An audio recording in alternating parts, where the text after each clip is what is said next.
Hey everyone, this is Xinghan Ho, and today I'm going to talk about urinary stones, which is also called kidney stones. So first, I'm going to talk about its background, indication for surgery, and then the preoperative preparation, surgical approach, and postoperative care and recovery, and then its references. About its background. Urinary stone is the hard deposits made of minerals and salts that are formed inside kidneys. The stone-forming chemicals are calcium, oxalate, urate, cystine, xanthine, and phosphate, forming 4 different types of stones. The symptoms include severe pain on either side of your lower back, more vague pain or stomach ache that doesn't go away, and the blood in the urine, nausea or vomiting, fever and chills, urine and smells bad or looks cloudy. The larger the stones, the noticeable the symptoms. And then let's go into the causes. There are multiple factors causing the urinary stones, including drinking too little water, exercising too much or too little, the obesity, weight loss surgery, or food with too much salt or sugar, and even the infections in family history. And then about the formation of the stones, this could be the urine contains more crystal-forming substances, such as calcium oxalate and uric acid, than the fluid can dilute. Or the urine lacks substances that prevent crystals from sticking together. These could all be the causes of the formation of the stones. Then let's go into the diagnosis. You could either use those imaging, blood testing, urine testing, and analysis of past stones. Like this could determine the causes and prevent more. And for the imaging, you could use CT and X-ray. The CT refers to the high-speed or dual-energy computerized tomography, and the X-ray refers to the kidney ureter bladder X-ray, which could monitor before and after treatment. And then for the anatomy, as we mentioned in the paperwork 3, the 3 most common points that urinary stones get stuck are junctions of renal pelvis and the ureter, the narrowing where ureter crosses iliac vessels, and the ureterovesical junction. And then let's go into the indication for surgery. So for smaller stones, there's no need to take any surgery, but I need to talk about it because this is a kind of stones, right? And the small stones are with minimal symptoms. You can just drink water and take some pain relievers such as the ibuprofen or naproxen sodium and take some medical therapy. And for those larger stones and those who cause symptoms, we need surgery. The indication for surgery includes the CT image or symptoms felt, the kidney stones that are too large to pass on their own, or that blocks the flow of urine, or that cause bleeding. And it also includes the kidney damage and the ongoing urinary tract infections. So what about the preoperative preparations? So as for the being outside of the operating room, it depends on different surgeries. But in general, I think it includes the physical exam, like blood tests, kidney function tests, also called the urine test, and the imaging tests like the CT scans and X-rays I mentioned. And the patient should also stop taking aspirin, ibuprofen, naproxen, and the warfarin and other blood thinners. And they should not smoke in order to recover quicker. And on the day of the surgery, they should not drink or eat anything after midnight the night before the surgery, and they should take the drugs required, and that depends on the patient and the surgery they're going to take. And for inside the operating room, I've divided it into 4 parts, which are all the 4 procedures kidney stones treatment includes, which are the extracorporeal shock wave lithotripsy, and the percutaneous nephrolithotomy, and the ureteroscopy, and the robotic assisted kidney stone removal. So they all include anesthesia, and for the last 3 they include general anesthesia. And for the ESWL, the anesthesia could be general or regional. And the patient positioning is supine in the ESWL, and specifically The patient will lie on the padded table on the top of a water-filled cushion. And as for the percutaneous nephrolithotomy, the patient should also be taken antibiotics, and the positioning is prone traditionally. They also need a pair of TED stockings to wear to prevent blood clots. And as for the ureteroscopy, they should also clean the groin and the urethra. And for the robotic assisted kidney stone removal, the patient positioning is supine. Sorry, I have to turn a little to review this. And as for the surgical approach, I'm also going to divide it into 4 parts, but before it, I think I need to make a little introduction about the 4 parts because it's necessary. And for the ESWL, it uses sound waves to break the stones, and it can dislodge the stones and allow you to pass them on your own. The percutaneous nephrolithotomy can treat larger than 2 cm kidney stones, and those which are hard to reach. The incision is usually on the back, and this could create tunnel to directly break the stones, and this method is the most effective of all.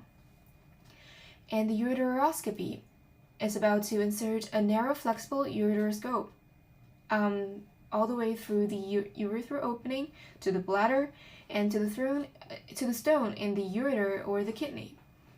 And it includes a small laser fiber breaking up the stones and removing the stones. And about the robotic assisted kidney stones removal, it is used in people who are born with a ureter-pelvic junction obstructions and who also have kidney stones. And this could lead to some less scarring, and patients could recover quickly. So I'm going to focus on the percutaneous nephrolithotomy because of the time limits, and it's such a pity, but yeah. So first, let's focus on the ESWL. The first surgical approach is to move the patient slightly to line his or her body up with the energy beams. And then you should make about the shockwave lithotripsy machine to send a powerful energy wave through the water and into the patient's body. Specifically, thousands of shock waves are aimed at the kidney stone, breaking up the stone into many pieces. And it doesn't require closure procedure because there's no incision in this approach. And second, about our main character, the percutaneous nephrolithotomy. It will take up like 3 to 4 hours.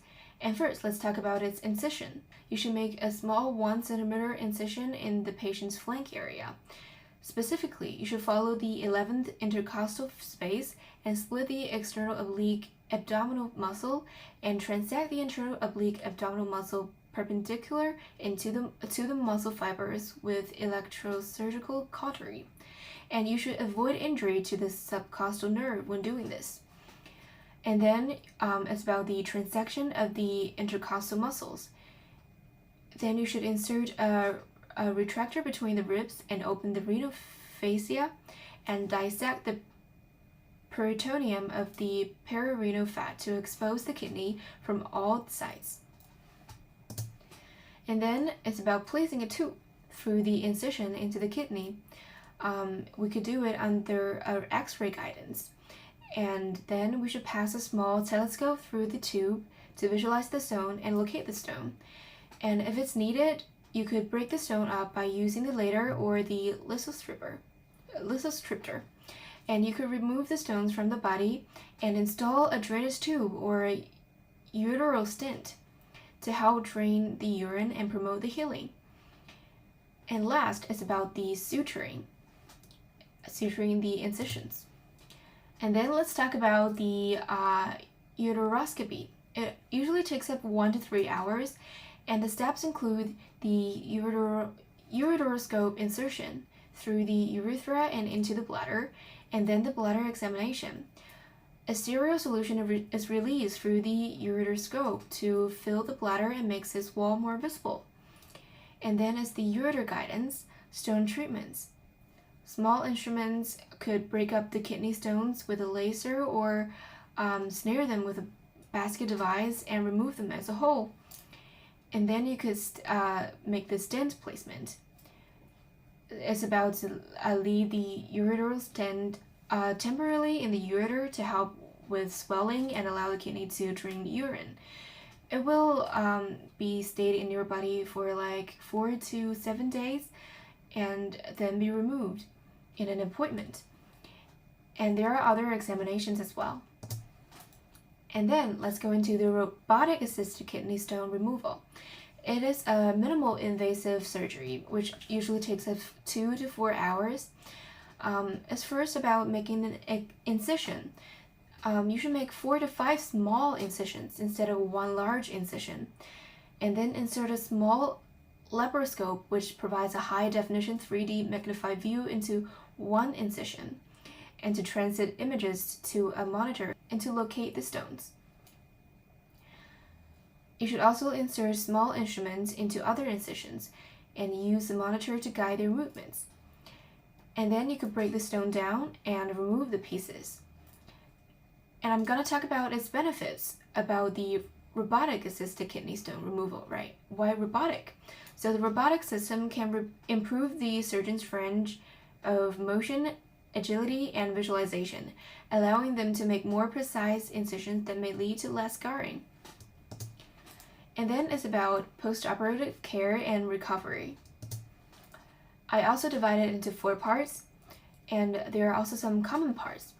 So as for the common parts, patients should call doctors immediately if they have any complications like bleeding, fevers over 101 Fahrenheit, chills, or increased pain.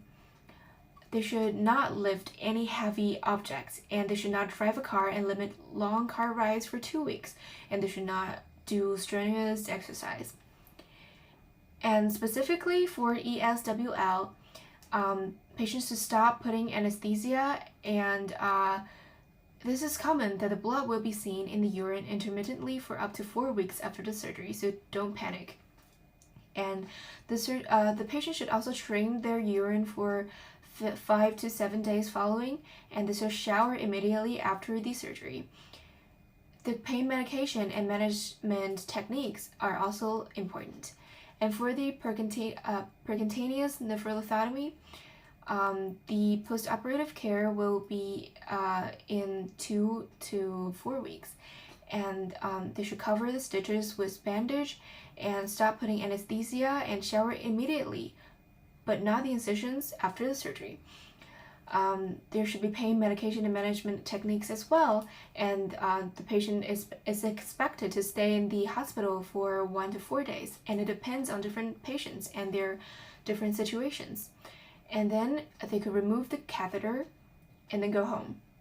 And for the ureteroscopy, they should stop putting anesthesia, and they should drink lots of fluid, and the urine blood is expected as well. They should also take some pain medication. For the robotic assisted kidney stone removal, they should also cover the stitches with bandage and stop putting anesthesia, and there should also be pain medication. Finally, let's come to our references. These are the references I searched on the internet, and those are real helpful. So thank you all for listening, and this is my final presentation about the urinary stones.